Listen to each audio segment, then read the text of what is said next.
大家好，我是丽姐，欢迎大家来听相亲故事，感谢大家的订阅。今天要讲的故事和我们平常的相亲故事有点不一样，是关于一位从大陆远嫁来台湾的姑娘小芳，以及她表哥来台湾探望她时的所见所闻。这个故事中涉及到了不少两岸制造业的差异，真的是让人大开眼界。小芳是我3年前帮助牵线的一位姑娘，28岁，江苏人，在大陆一家外贸公司做业务，因为工作关系认识了现在的台湾老公阿正。阿正家里在台中经营一家精密五金加工厂，是家里的独子，从小耳濡目染，也学了一身好本事。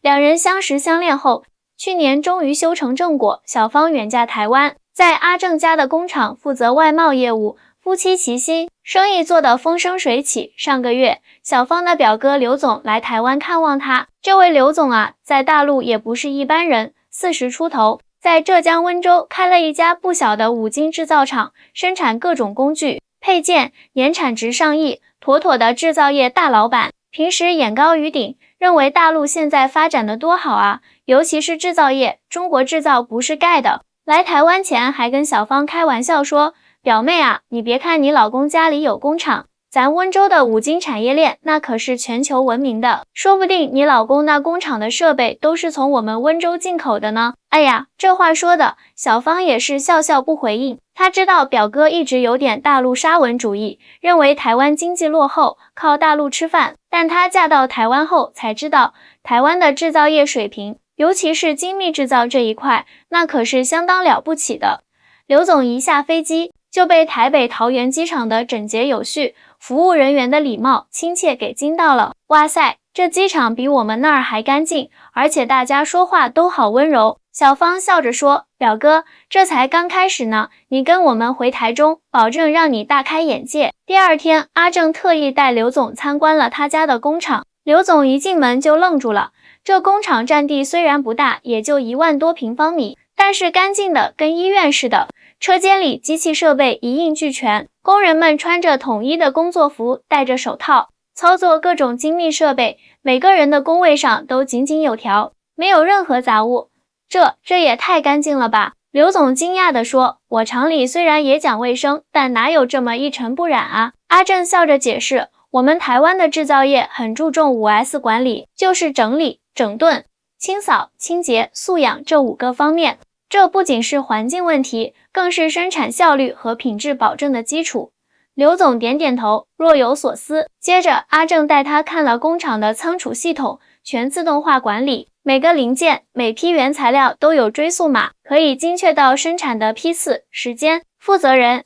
我们做的是精密零部件，主要供应给台湾本地和日本的高端制造商，误差允许范围只有0.000几，所以品控必须非常严格。阿正指着一台检测设备说，这台设备是德国进口的，价值300多万新台币，就是用来做最终检测的。刘总听了直咂舌，这一台设备就相当于人民币70多万啊！而他厂里的检测基本靠工人用卡尺、千分尺手动测量，高端一点的也就是国产的半自动检测仪，精度远不如这台。参观完生产线，阿正又带刘总去了设计部门。一进门，刘总又吃了一惊，10几位工程师正在电脑前用3维设计软件进行产品设计和模拟测试，墙上挂着各种获得的专利证书和质量认证。我们每年投入营收的8%到10%用于研发。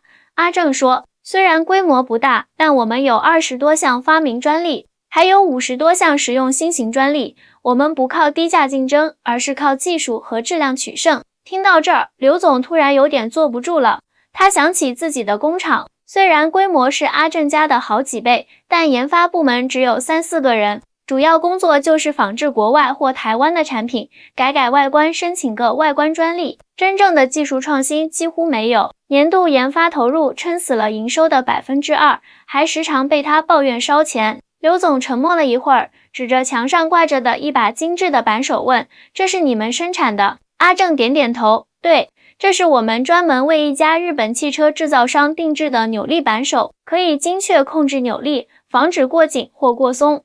这个产品卖一把就要1万多新台币。刘总倒吸一口凉气，这不就是他厂里正在仿制的那款高端扳手吗？他们费了好大劲从市场上买来一把进行逆向工程，打算做个差不多的低价版本，却一直没法解决扭力精准控制的问题。没想到原来是阿正他们厂的产品。接下来的2天，刘总跟着阿正参观了几家台中的五金工具市场和几家同行的工厂。他逐渐发现自己工厂生产的很多爆款产品，竟然都是台湾产品的仿制版，而且原版的台湾产品无论是在做工、精度、耐用性上都远超他们的产品。最让刘总震惊的是，在一家五金工具专卖店里，他发现了一把台湾制造的电动起子，售价约2000新台币。折合人民币400多，而他工厂生产的类似产品，批发价只有60-70块，这么贵还有人买？刘总好奇地问。店主笑着说，当然啦，这把起子可以用5年以上，扭力稳定，一天工作8小时没问题，对职业师傅来说是省钱的。你大陆那些便宜货，用不了半年就坏了，这不是更贵吗？阿正在一旁补充道，台湾五金工具讲究的是性价比，而不是低价格。我们的客户大多是专业人士和高端制造企业，他们更看重工具的精度、稳定性和使用寿命，一分钱一分货，这个道理在哪儿都通。刘总无言以对，他想起自己厂里那些产品，为了压低成本，原材料能用便宜的就用便宜的，工艺能简化的就简化，品控能放宽的就放宽。虽然价格便宜，但使用寿命确实短，返修率也高。不过国内市场以价格战为主，大家都这么做，他也就随大流了。晚上回到小芳家里，刘总坐在沙发上陷入了沉思。小芳端来茶水，笑着问，表哥怎么样？今天见识到台湾的制造业了吧？刘总叹了口气，确实是大开眼界了。我以前总觉得咱大陆的制造业发展得快，规模大，其实是有点坐井观天了。阿正在一旁接话，两岸各有优势啦。大陆的优势在于完整的产业链、庞大的市场和灵活的商业模式，而台湾的优势则在于精工细作的传统、完善的质量管理体系和持续创新的精神。没错，刘总感慨道，我这次来才发现，我们平时用的很多工具设计其实都是参考台湾的产品，比如那个什么德国百灵、瑞士军刀之类的品牌，其实很多都是台湾代工的，而我们又在仿制这些台湾制造的产品，却做不到人家的精度和品质。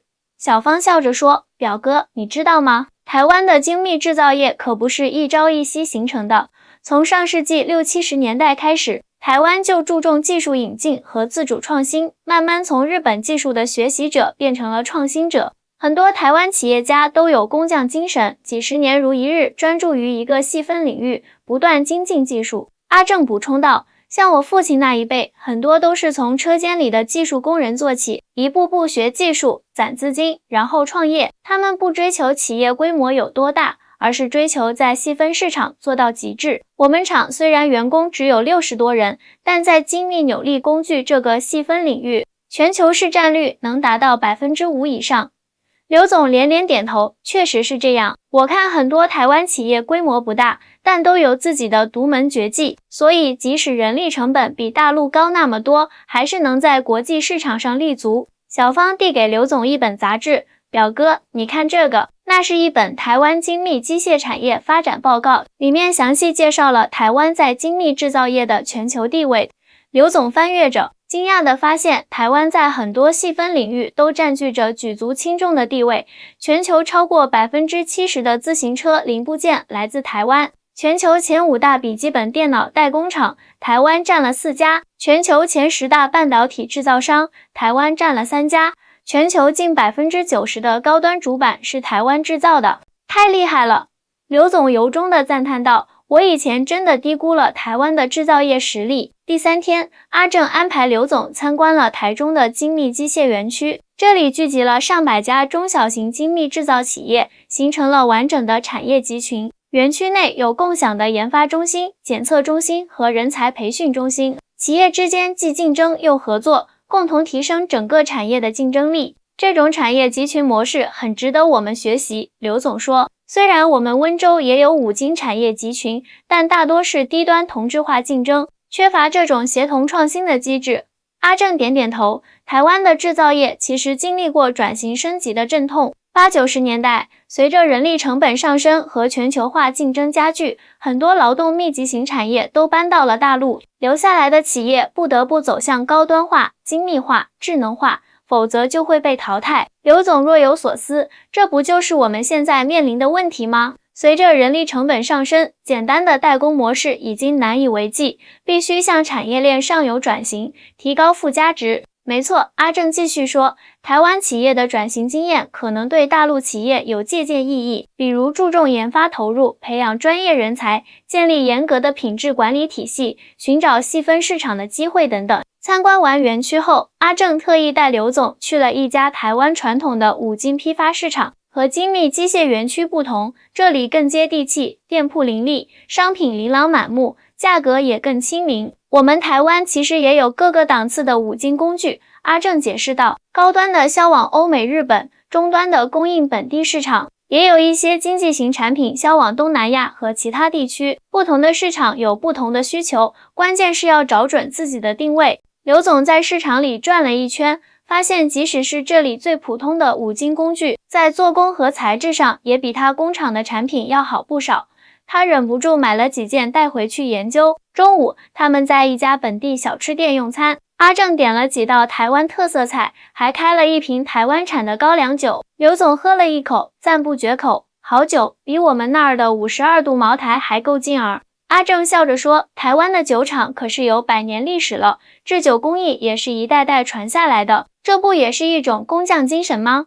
对，工匠精神。刘总重重的点头，这正是我们缺乏的。我们总想着快速致富、短平快，却忽视了长期积累和技术沉淀的重要性。饭后，他们又聊起了两岸产业合作的话题。阿正认为，大陆有庞大的市场和完整的产业链，台湾有技术和管理经验，两岸如果能优势互补，必将创造更大的价值。其实，我们公司也在考虑转型升级。刘总说道，但总觉得困难重重，一方面是技术积累不够，另一方面是人才缺乏，再加上市场上低价竞争激烈，投入研发又见效慢，真是左右为难，转型哪有容易的？阿正感慨道，我父亲那一代人也是经历了无数次失败，才有今天的成就。台湾80年代开始产业升级时，多少企业倒闭了，又有多少企业重新站起来了。关键是要有定力和远见，不能只看眼前利益。刘总若有所思的点点头，是啊，眼光要放长远一点。哎，阿正，你们工厂有没有兴趣和我合作啊？我有渠道和市场，你有技术和经验，咱们强强联合怎么样？阿正笑了，当然可以考虑。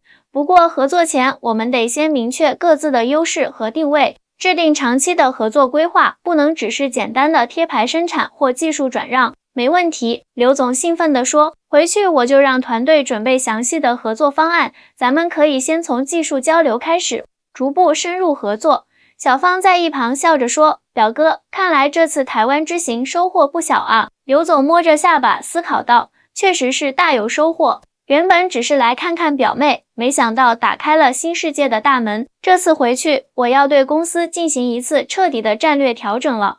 哦，说来听听。小芳好奇地问。首先，增加研发投入，从目前的营收2%提高到至少5%。其次，引进和培养专业技术人才，可以考虑从台湾招聘一些有经验的工程师。第三，改进生产管理系统，学习台湾的品质管理经验。第四，产品定位要调整，不能只在低端市场拼价格，要逐步向中高端市场转型。刘总一口气说出了自己的计划，阿正赞赏的点点头，计划很好，但执行可能会面临不少阻力，尤其是短期内可能会影响利润，你得有心理准备。我明白，刘总坚定地说，但不转型，未来的路会更难走。这次来台湾，我算是明白了什么叫先进制造业，也看清了我们和真正的工业强国之间的差距。台湾的经验告诉我们，制造业要想有竞争力，必须走精品路线，追求卓越，而不是简单的规模扩张和价格战。临走前一天，阿正带刘总去了他们的家族祠堂。祠堂不大，但很古朴，墙上挂着阿正祖上几代人的照片和事迹介绍。我爷爷当年是从福建漳州过来的，阿正介绍道。一开始在五金店当学徒，后来自己开了小作坊，再到工厂，一步一个脚印，靠的就是诚信经营和精益求精。他常说，做一颗螺丝也要做到最好，这种精神一直传承到现在。刘总看着墙上那张黑白照片中的老人，心中油然升起一股敬意。那一刻，他突然明白了什么是真正的企业家精神，不是投机取巧，不是急功近利，而是踏实苦干，精益求精，百年树人，百年树企。回程的飞机上，刘总一路沉思，短短几天的台湾之行，不仅让他看到了台湾制造业的实力，也让他重新思考了自己的创业初心和企业的未来方向。落地后，刘总迫不及待地召集了公司的管理团队，分享了此行的见闻和感悟。从今天起，我们公司要开启转型升级之路。刘总斩钉截铁地说，不能再做低端产品的代工厂了，我们要创造自己的品牌和技术。这条路会很艰难，可能短期内利润会下降，但这是我们必须走的路。团队成员面面相觑，有的显得忧心忡忡，有的则跃跃欲试。刘总，这么大的调整，风险太大了吧？财务总监小心翼翼地提出质疑。风险更大的是不转型。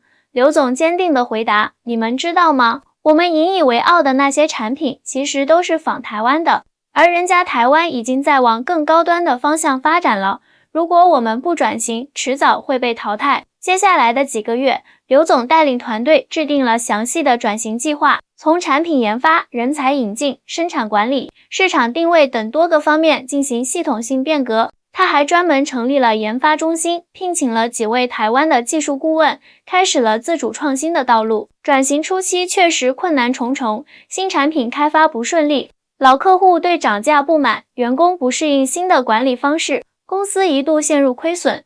但刘总没有动摇，他坚信这是正确的方向。1年后，公司的首款自主研发产品，一种高精度的气动工具终于问世，获得了市场的认可，订单逐渐增加。2年后，公司扭亏为盈，产品结构得到优化，中高端产品占比提高到 40%。3年后，公司在行业内的地位显著提升，不再是简单的跟随者和模仿者，而是具有一定创新能力的独立品牌。这天，刘总收到了阿正和小芳的视频通话，屏幕那头，阿正笑着说，听说你们公司的新产品获得了行业大奖，恭喜呀。刘总谦虚地说，这都要感谢你们的指点和帮助。说起来，如果不是那次台湾之行的震撼教育，我可能还在死胡同里打转呢。小芳在一旁笑着说，表哥，你这次可以来台湾参加台北国际五金展了，带着你的拳头产品来，说不定还能拓展国际市场呢。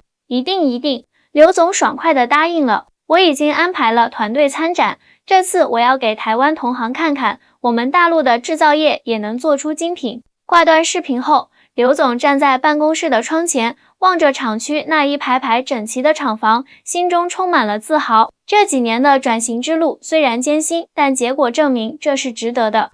如今，他的公司不再是简单的代工厂，而是拥有自主品牌和核心技术的现代化企业。产品不仅在国内市场有竞争力，还逐步打入了国际市场。